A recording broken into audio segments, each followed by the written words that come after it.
আপনারা এভাবে বাক্স দেখে অবাক হচ্ছেন, ভাবছেন যে এর ভিতরে কি থাকতে পারে। এর ভিতরে যা থাকে তার নাম শুনলে আপনারা আরো অবাক হবেন। দেখেন এখানে দেখেন এই যে লক সিস্টেম, এই লকটা আমি খুললাম, এই যে দেখেন আমি উঁচু করছি, এই যে দেখেন জাদুর বাক্স থেকে এই যে দেখেন বের হয়ে গেছে কি থাকে এর ভিতরে। এটা হচ্ছে মূলত মৌমাছির ডিজিটাল বাক্স। আর এই বাক্সটা দেখেন কত সুন্দরভাবে কাজ করে। এই যে দেখেন এই মৌমাছির এই কিন্তু চাক, এখানে কিন্তু মৌমাছি থাকবে।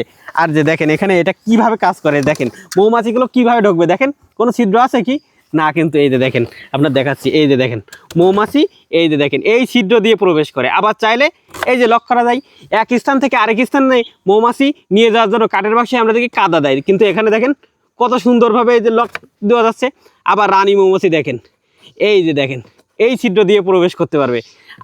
আরও একটা সিস্টেম দেখেন, এখানে কত ডিগ্রি তাপমাত্রা থাকবে, কেমন আর্দ্রতা থাকবে, দেখেন এখানে এই যে ডিজিটাল মিটার, এই মিটারের সাহায্যে কিন্তু জানা যাবে এই মৌমাছির বাক্সের ভিতরের অবস্থা। আরও দেখেন এর ভিতরে রয়েছে বিভিন্ন ধরনের ফিল্টার, আর এই ফিল্টারের সাহায্যে যে ময়লাগুলো, এর ভিতরে যে ময়লাগুলো অনায়াসে কিন্তু এর নিচ দিয়ে অনায়াসে কিন্তু বের করা যাবে। এই যে দেখেন তার জন্য এই যে লক সিস্টেম, দেখেন এই জিনিসটা আমার কাছে কিন্তু খুবই সুন্দর লেগেছে।